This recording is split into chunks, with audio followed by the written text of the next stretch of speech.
조용한 아침의 나라 조선. 그 땅을 향한 하나님의 사랑을 전하기 위해 복음을 들고 조선 땅을 찾은 백안의 서양 선교사들. 아직은 쇄국 정책과 신분 제도로 인하여 종교의 자유가 없던 조선 땅에 교육과 의료를 통한 복음 사역으로 조선 땅의 아픔과 미래의 희망을 전해주던 그들. 나라를 잃은 조선 백성을 위해 목숨을 걸고 일제에 저항하며 3.1운동의 배후 혹은 조력자였던 그들. 목숨을 위해 신사참배를 강행하던 조선 땅에 진리를 위해 신사참배를 거부했던 그들. 조선 땅에 복음을 전하기 위해 자신의 목숨을 돌보지 않고 땅 끝까지, 그리고 한 생명이라도, 그리고 모두가 버린 나병 환자까지 끌어안은 그들. 아버지를 이어 4대가 한국 땅을 섬기던 그들. 약혼자의 죽음을 이어 조선 땅에서 버려진 고아와 과부를 돌보던 그들. 간호사를 양성하며 조선 땅에 보건 증진을 해온 그들. 한국의 생명을 전한 위대한 선교사 50인의 이야기를 만나보십니다. 만일 나에게 줄 수 있는 1000개의 생명이 있다면 그 모두를 한국에 바치겠습니다. 나는 웨스트민스터 성당보다 한국 땅에 묻히기를 원하노라. 이렇게 고백한 조선을 조선인보다 더 사랑한 벽안의 선교사들입니다. 오늘은 린튼, 인돈 선교사를 소개해드립니다. 윌리엄 린튼은 1891년 2월 8일 미국 조지아주 토머스빌에서 부농 가정의 셋째 아이로 태어났다. 그러나 그의 어린 시절은 그리 행복하지 않았는데 그가 2살 때 첫째 누나 모두가 죽었고 4살 때에는 큰형 와이체 2세가 죽었기 때문이다. 그리고 남아있던 유일한 형제 칼리도 린튼이 8살이 되던 1899년 장티푸스로 세상을 떠났다.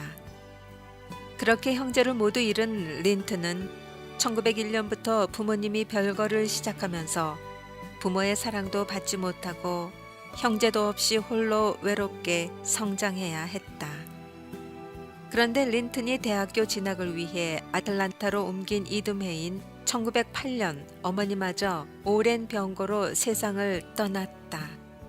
한 아이가 겪을 수 있는 모든 불운을 그는 10대에 경험했다.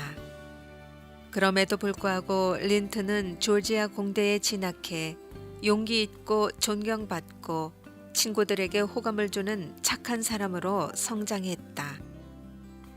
학교 기숙사에서 생활하던 린튼은 조지아 공대 3학년 때부터 노스 애브뉴 교회의 장로이자 의사인 헐 박사의 집에서 기숙했는데 헐 박사가 린튼의 장래를 보고 자신의 집을 숙소로 제공한 것이다.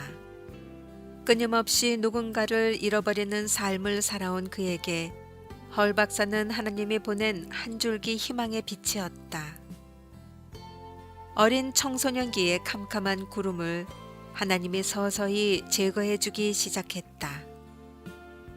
린튼이 대학교 졸업을 1년 앞둔 1911년 한국 선교사로 가 있던 프레스톤이 한국 선교지에 충원할 33명의 선교사를 선발하기 위해 미국을 순회하다가 친구인 헐 박사를 방문하게 되었다. 소수의 선교사로 급격하게 성장하고 있는 한국 기독교를 감당하는 것이 힘들다고 판단한 프레스톤은 1911년 안식년으로 미국에 와 있는 동안 한국에 파송할 선교사 지원자를 찾고 있었다. 프레스톤의 한국교회 관련 강연을 듣고 마음이 뜨거워진 린튼은 헐 박사와 충분한 상의를 한 뒤 미국 남장로회 해외선교부 실행위원회에 원서를 접수했다. 그리고 1912년 4월 9일 대학을 졸업하기 전에 선교사 임명장을 받게 되었다. 그런데 린튼의 이러한 결기 있는 결정을 유일한 혈육인 고모 칼이 반대했다. 대학을 수석으로 졸업한 후에 GM사의 입사가 보장되어 있던 청년이 한 번도 들어본 적도 없는 먼 땅으로 떠난다는 사실을 고모는 받아들일 수 없었기 때문이다. 린튼의 어린 시절을 누구보다 잘 알고 있던 고모가 그렇게 반대한다고 해서 누가 그녀에게 돌을 던질 수 있었겠는가. 고모의 강한 반대에도 자신의 뜻을 굽히지 않은 린튼은 오히려 가난한 나라에서 자기를 부르는 음성을 거스를 수는 없다고 진심을 담아 고모를 설득했다. 결국 고모는 린튼의 결정을 인정할 수밖에 없었다. 이렇게 해서 린튼은 1912년 8월 23일 샌프란시스코 항을 출발하여 호놀룰루를 거쳐 9월 20일 목포항에 도착했다. 그때가 그의 나이 22살이었다. 목포항에 도착한 린튼은 군산 선교집으로 임명을 받아 군산에서 한국어를 공부했다. 군산에서 만난 어학선생 고성모는 이후 수년 동안 변함없는 린튼의 동료가 되어 그의 사역을 도왔다. 어학에 재능이 있던 린튼은 1년이 채 안 되어 한국말을 어느 정도 능숙하게 구사했고 군산의 영명학교에서 한국어로 영어와 성경을 가르쳤다. 1917년에는 영명학교의 교장 베너블이 부인의 병 때문에 한국을 떠나자 그를 대신해 교장직을 맡았다. 군산에서 영명학교 교장으로 5년간 일한 린튼은 교육 담당 지도자로 인정을 받아 1926년 초가을 선교부의 명으로 남학생 교육의 중심이 될 전주로 자리를 옮겼다. 린튼은 전주로 와서 신흥학교를 총독부 지정학교로 인가받기 위해서 기초 작업을 시작했다. 일제는 1923년에 지정학교 제도를 만들어 일본과 동일한 시설, 교사진, 교육 과정을 갖출 수 없는 학교는 국가가 인정하는 고등보통학교의 자격을 인정할 수 없다고 공표했다. 일제시대에 지정학교로 인가를 받아야 졸업생이 누릴 수 있는 모든 특혜가 주어졌기 때문에 린튼은 신흥학교를 지정학교로 만들기 위한 노력을 기울였던 것이다. 그 결과 1933년 4월 13일 신흥학교는 지정학교 인가를 받고 전주 신흥고등보통학교가 되었다. 교육가 린튼의 또 하나의 공헌은 현재의 한남대학교인 대전대학을 설립한 것이다. 한국전쟁이 끝나고 1954년 전주에서 열린 전후 제8차 연차대회에서 대학 설립안이 상정되었는데 각 선교지부가 있던 전주, 광주, 순천 등의 지역 후보 중에서 여러 차례의 투표를 통해 대전에 대학을 설립하기로 결정했다.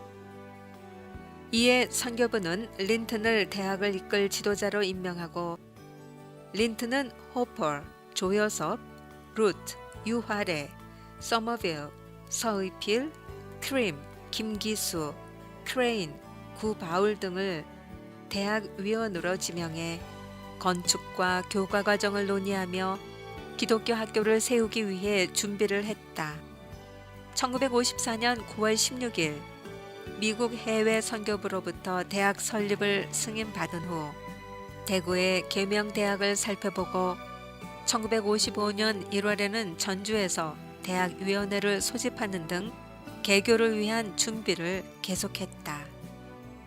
그는 1955년 10월 대학을 개학하기로 결의했지만 당시 시설은 대학 설치 기준령에 현저히 미치지 못해서 대학 설립 인가를 받을 수 없었다. 그래서 우선 대전에 기독학관을 설립해 운영하기로 했는데 대전 기독학관은 이름만 학관이지 입학 자격이나 학사 내용은 대학과 같은 수준으로 설치 기준도 대학 설치 기준령에 거의 준하고 있었다. 하지만 처음 신입생을 대학으로 모집했기 때문에 하루빨리 정식 인가를 받아야만 했다. 첫 입학식을 마친 후 린튼은 1956년 한 해 동안 건물을 짓고 정식 인가를 받기 위한 행정적인 일로 분주했다. 본인 역시 학장 자격을 구비하기 위해 1957년 미시시피주 잭슨에 있는 벨헤이븐 대학에서 명예 박사 학위를 받았다. 이러한 린튼의 노력으로 1959년 1월 대전대학은 대학으로의 설립 인가서를 교부받아 정식 대학으로 출발할 수 있게 되었다. 1919년 복잡한 세계 정세 속에서 한반도는 또 한 번 술렁였다. 1919년 1월 21일 고종 황제가 갑자기 승하하자 일본인에 의한 독살설이 유포되었고 한국민의 일본에 대한 증오는 극도에 달했다. 그 연장선상에서 전국적으로 3.1운동이 일어났지만 일본은 독립을 부르짖는 한국인을 잔인하게 제압하고 공격적 방법으로 격렬한 고문을 했다. 당시 일본은 모든 사건의 배후에 기독교인이 있다고 생각하고 교회에 불을 지르고 적지 않은 목사를 체포했다. 린튼은 약소국가에 대한 잔인한 학대를 목격하고 큰 울분 속에서 안식년을 맞아 미국으로 떠났다. 그는 8월 노스캐롤라이나주 몬트리트에서 열린 해외 선교사 대회에 참석해 한국의 잔인한 실정을 외국에 폭로했다. 힘없는 약소국가인 한국의 실정을 외국에 폭로하고 호소해서 세계 각국이 일본에 압력을 가하도록 하는 방법이 최상이라고 생각했기 때문이다. 이 내용은 실제로 아틀란타 지방 신문에 게재되기도 했다.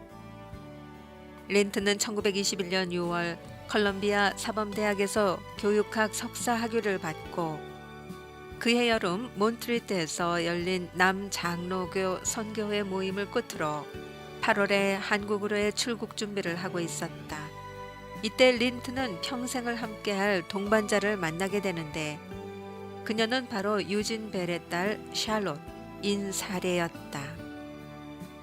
린튼과 샬롯은 1922년 결혼식을 올리고 함께 한국 땅을 밟았다. 샬롯은 전주 기전학교와 목포 성경학교의 교장을 역임하며 전라도 지역의 교육사업에 공헌했다. 린튼의 남다른 한국 사랑은 가족과 후손들에게로 그대로 이어졌다. 그는 유진 벨의 딸 샬롯과 결혼해 낳은 아들 4명을 초등학교부터 고등학교까지 한국인들과 함께 교육을 받게 했다. 린튼의 아들 가운데 셋째 휴 린튼, 인휴와 넷째 토마스 린튼, 인도아는 미국 유학을 마친 뒤 한국에 돌아와 호남에서 교육 의료 봉사 활동을 펼쳤다.